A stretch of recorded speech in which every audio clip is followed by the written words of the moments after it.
नमस्कार. शेतकरी आंदोलनाच्या बाबतीमध्ये बरेचसे मुद्दे समोर येत आहेत आणि दिल्लीतलं आंदोलन थांबायचं नाव घेत नाही आहे.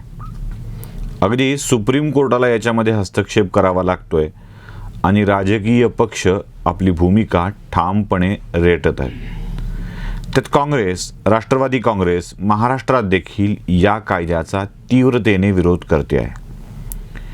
याच पार्श्वभूमीवर एक शेतकरी नेते अमर हबीब यांनी आपल्या फेसबुक वॉलवर एक पोस्ट शेअर केली आहे आणि त्याच्यामध्ये एका विधेयकाचा उल्लेख केलेला आहे. 18 मार्च 2006ला हे विधेयक महाराष्ट्राच्या विधानसभेमध्ये सादर केलं गेलं होतं. त्यावेळी विलासराव देशमुख राज्याचे मुख्यमंत्री होते आणि पणन मंत्री म्हणून हर्षवर्धन पाटील होते, तर पणन राज्यमंत्री म्हणून मराठवाड्यातलेच जयप्रकाश दांडेगावकर होते. दांडेगावकरांनी हे विधेयक 20 एप्रिल 2006ला महाराष्ट्राच्या विधान परिषदेमध्ये सादर केलं होतं. 18 मार्च 2006ला हे विधानसभेत संमत झालं, तर 20 एप्रिल 2006ला हे विधान परिषदेमध्ये संमत झालं. हे विधेयक काय होतं ते आपण जरा नीट तपासून बघूया. 18 मार्च 2006ला मांडलेल्या या विधेयकामध्ये असं स्पष्टपणे सरकारने नमूद केलं होतं की बाजार समित्यांच्या कारभारामधून फारसं उत्पन्न शेतकऱ्यांना होत नाहीये आणि ते वाढवण्यासाठीचे काही उपाययोजना केली पाहिजे. कायद्यामध्ये सुधारणा करणारं हे विधेयक होतं. या विधेयकानुसार शेतकऱ्यांना आपली शेती करार पद्धतीनं देण्याची मुभा होती आणि हे विधेयक विधानसभेमध्ये मंजूर झालं, त्याचं कायद्यात रूपांतर झालं. पुढे 20 एप्रिलला विधान परिषदेमध्येही हे विधेयक मंजूर झालं आणि त्याचंही कायद्यात रूपांतर झालं. म्हणजे महाराष्ट्राच्या विधानसभेनं किंवा महाराष्ट्राच्या विधिमंडळानं 2006 सालीच कायदेमंडळामधून हा कायदा संमत करून घेतलेला आहे. याचा अर्थ स्पष्ट आहे की केंद्र सरकारने केलेला करार शेतीचा, ॲग्रीमेंट फार्मिंगचा कायदा हा नवा नाही आहे, जो वेगवेगळ्या राज्यांनी आधीच मंजूर केलेला आहे. बरं, गमतीशीर गोष्टी अशा आहेत की या विधेयकामध्ये हे मांडत असताना महाराष्ट्रातल्या अनेक राजकारण्यांनी याला विरोध अथवा समर्थन दर्शवलेलं आहे. साहजिक आहे, 2006 साली काँग्रेस राष्ट्रवादी काँग्रेसचं सरकार होतं तेव्हा या विधेयकाला काँग्रेस आणि राष्ट्रवादी काँग्रेसचं समर्थन होतं आणि त्यांनी या विधेयकामध्ये स्पष्टपणे काही बाजू मांडलेल्या आहेत. तुम्हाला स्क्रीनवरती त्या विधेयकाच्या प्रती देखील दिसतील. मी तुम्हाला त्यातली काही ठळक आणि महत्त्वाची माहिती यात सांगणार आहे. अगदी सुरुवातीला जेव्हा विधान परिषदेमध्ये जयप्रकाश दांडेगावकरांनी हे विधेयक सादर केलं तेव्हा जयप्रकाश दांडेगावकर जे पणन राज्यमंत्री होते तेव्हा त्यांनी असं म्हटलं आहे की सभापती महोदय, मी आपल्या अनुमतीने विधानसभेने संमत केल्याप्रमाणे सन 2006चे विधानसभा विधेयक क्रमांक 16 महाराष्ट्र कृषी पणन विकास विनियमन अधिनियम 1963 यात आणखी सुधारणा करण्याकरता विधेयक मांडत आहे. या विधेयकाच्या मांडणीला मंजुरी मिळाल्यानंतर जयप्रकाश दांडेगावकर असं म्हणाले होते, विधेयक मांडताना जी तांत्रिक प्रक्रिया आहे, श्री जयप्रकाश दांडेकर म्हणाले, सभापती महोदय, मी आपल्या अनुमतीने विधानसभेने संमत केल्याप्रमाणे सन 2006चे 20 क्रमांक 16 महाराष्ट्र कृषी उत्पन्न पणन विकास व विनिमयन अधिनियम 1963 यात आणखी सुधारणा करण्याकरता विधेयक विचारात घ्यावे असा प्रस्ताव मांडतो. कृषी उत्पन्नाच्या बाबतीत व्यापारीकरणाच्या उदारीकरणामुळे देशातील अंतर्गत कृषी पणन पद्धत एकसंघ करण्याच्या दृष्टीने करावयाची शेती प्रायोजित करण्याच्या बाबतीतील हे विधेयक आहे. या विधेयकामुळे प्रायोजक पाहिजे त्या पद्धतीचा माल करार करून शेतामध्ये निर्माण करू शकेल, त्यावर प्रक्रिया करू शकेल व विक्री देखील करू शकेल. त्यामुळे शेतकऱ्याच्या मालाला चांगला भाव मिळेल. म्हणूनच मी सभागृहाला विनंती करतो की हे विधेयक सभागृहाने संमत करावे. आता यातली काही शब्द खूप महत्त्वाची आहेत. यात पणन मंत्री देशभरात कायदा एकसंघ असावा यासाठी हे विधेयक मांडतायत. देशभरामध्ये करार शेतीला प्राधान्य देण्याची पद्धत सुरू झालेली होती. जे शरद पवारांच्या लोक माझे सांगाती या पुस्तकामध्ये देखील त्यांनी म्हटलेलं आहे की अशा स्वरूपाच्या ॲग्रीमेंट फार्मिंगला, कॉन्ट्रॅक्ट फार्मिंगला प्रतिसाद खूप उत्तम मिळतो आहे. एकीकडं शरद पवार कॉन्ट्रॅक्ट फार्मिंगला मिळणाऱ्या उत्तम प्रतिसादाविषयी बोलत होते, त्यासोबतच म्हणजे त्यावेळेला 2006 साली शरद पवार केंद्रामध्ये कृषीमंत्री होते, कारण 2004 ते 2014 हा 10 वर्षाचा त्यांचा कृषीमंत्रीपदाचा कालखंड आहे. 2006 साली शरद पवार देखील कॉन्ट्रॅक्ट फार्मिंगच्या विषयामध्ये आग्रही होते, समर्थक होते. त्याच वेळेला महाराष्ट्राच्या विधिमंडळामध्ये कॉन्ट्रॅक्ट फार्मिंगविषयीचा कायदा संमत होत होता दुरुस्ती करून, आणि त्यात म्हटलं गेलं होतं की देशात एकसंघ कायदा असावा, यासाठी आम्ही हा कायदा आणतो आहोत. म्हणजे महाराष्ट्राला कॉन्ट्रॅक्ट फार्मिंग मान्य होती आणि त्यावेळेसच्या सरकारने हे कॉन्ट्रॅक्ट फार्मिंगचा कायदा मंजूर करून घेतला होता. आता खरा घोटाळा कुठे आहे की ज्या वेळेला विधान परिषदेमध्ये चर्चा सुरू होती, विधानसभेमध्ये चर्चा सुरू होती, तेव्हा या कायद्याला विरोध करणारी मंडळी देखील होती. जे विधान परिषदेमध्ये शेकापच्या जयंत पाटलांनी या कायद्याच्यामुळं होणाऱ्या प्रॉब्लेमविषयी सुद्धा भाष्य केलेलं होतं. दिवाकर रावतेंनी भाष्य केलेलं होतं. यावर अन्य नेत्यांनी देखील भाष्य केलेलं होतं. यात ते असं म्हणत होते की यात एक धोका आहे, आणि तो धोका म्हणजे शेती करार पद्धतीनं दिल्यानंतर या कराराअंतर्गत शेतकऱ्यांचा माल म्हणजे प्रायोजित करणारा, उत्पन्न प्रायोजित करणारा वर्ग शेतीवर दावा सांगू शकेल का? एखाद्या माणसाला बँकेने कर्ज दिल्यावर त्या कर्जाचा बोजा शेतीवरती पडतो, तेव्हा तो प्रायोजित करणारा व्यक्ती पैसे देत असेल तर त्याचा बोजा सातबारावर टाकेल का? उद्या उत्पन्न कमी जास्त झालं तर तो त्याच्या शेतीवर दावा करू शकेल का? असे काही प्रश्न, असे काही आक्षेप या निमित्तानं घेण्यात आले होते. त्यावेळी पणन मंत्र्यांनी काही गोष्टी अगदी स्पष्ट केल्या होत्या. त्यांनी सांगितलं की हा कायदा शेती विषयाचा असता तर महसूल विभागानं मांडला असता. जर तो झाडांशी संबंधित असता, शेतात लावलेल्या, तर तो कृषी विभागानं मांडला असता. पण त्यावर आलेल्या उत्पन्नाशी संबंधित हा कायदा असल्यामुळं पणन विभाग मांडतो आहे.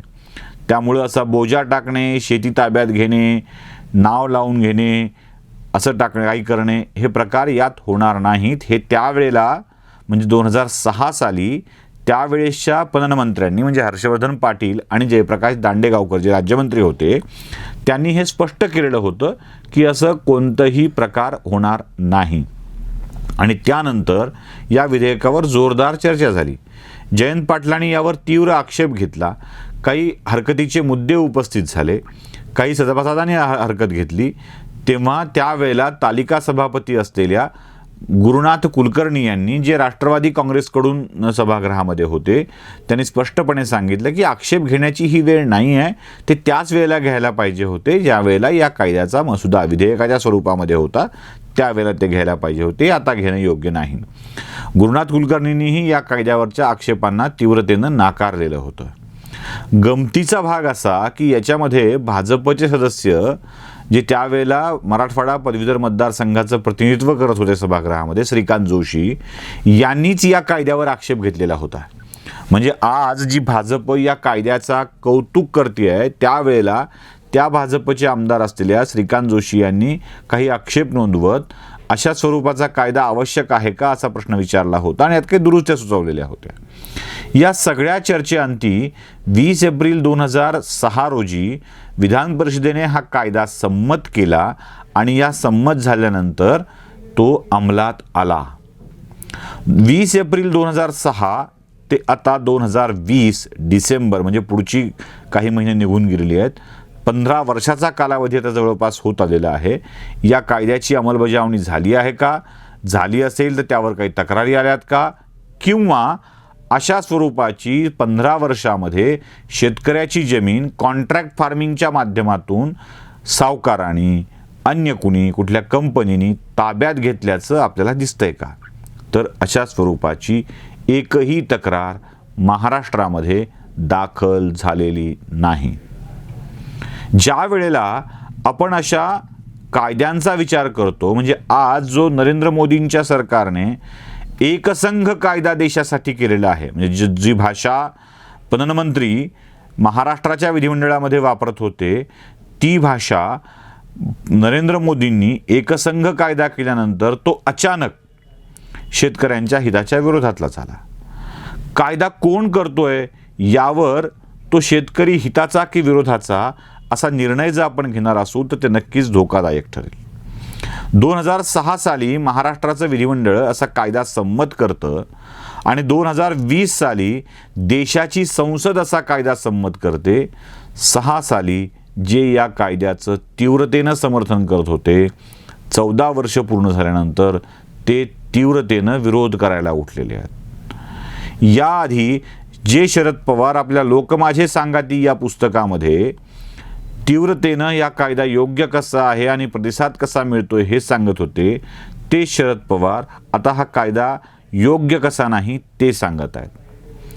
शेतकरी कायदे हे शेतकऱ्यांच्या भल्यासाठी आहेत की राजकारण करण्यासाठी हा मोठा प्रश्न पडतो.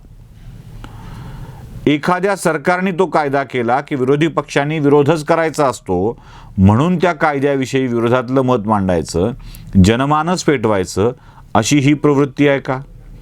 खरं तर अशा कायद्यांच्या विषयामध्ये काही स्पष्ट भूमिका मागच्या काळात ज्या घेतल्या होत्या तशाच काही पक्षांनी घेणं आवश्यक आहे. काँग्रेस आणि राष्ट्रवादी काँग्रेस दोन्हीकडच्या नेत्यांनी या कायद्याविषयात राज्य सरकारने केला त्यावेळेला सकारात्मक भूमिका घेतलेली होती आणि आता केंद्र सरकार जेव्हा करत आहे तेव्हा मात्र विरोधातली भूमिका घेतली जाते आहे. विधिमंडळात कायदा मांडताना संपूर्ण देशभरासाठी एकसंघ कायदा असावा अशी अपेक्षा व्यक्त केली जाते आहे. जेव्हा देशाची संसद असा एकसंघ कायदा करते तेव्हा हा कायदाच चुकीचा आहे अशी भूमिका मांडली जाते. दांडेगावकर, हर्षवर्धन पाटील त्यावेळेला जे बोलले ते खरं होतं की आता राष्ट्रवादी काँग्रेस जी भूमिका घेते ती खरं आहे? शरद पवारांनी कॉन्ट्रॅक्ट फार्मिंगबाबत लोक माझे सांगातीमध्ये व्यक्त केलेलं मत हे ते कृषी मंत्री असताना व्यक्त केलेलं मत होतं ते खरं आहे की आत्ता शरद पवार हे कायदे चुकीचं आहेत म्हणतायत ते खरं आहे? काही वर्षात म्हणजे अगदी 5-6 वर्षामध्ये अशी भूमिका बदलण्याची वेळ राजकारण्यावर येते तरी का? हे कुणाच्या दबावात होतं आहे? पक्षीय राजकारण म्हणून होतं आहे? एका व्यक्तीला विरोध म्हणून होतं आहे की अजून काय होतं आहे हेही स्पष्ट झालं पाहिजे. नरेंद्र मोदी आपल्या भाषणात काल असं म्हणाले होते की यांच्या गोष्टीच विरोधकांच्या गोष्टीच जरा विचित्र वाटतात, ते बोलतात एक आणि करतात एक अशी स्थिती आहे. तेव्हा महाराष्ट्राच्या विधिमंडळातला कायदा हा नरेंद्र मोदींच्या कायद्यासारखाच आहे, म्हणजे कायद्यात ज्या जवळपास जाणारा वगैरे असं काही नाही, त्या कायद्यासारखाच आहे. म्हणजे या महाराष्ट्राच्या विधिमंडळानं केलेल्या कायद्यात सुद्धा कोर्टाची वेगळी स्थापना करण्यात आलेली नव्हती तर एखाद्या लवादामार्फत किंवा न्यायाधिकरणामार्फत यात निर्माण होणारे वाद सोडवावेत असंच म्हटलेलं होतं. त्याला न्यायालयीन घेतलेलं नव्हतं.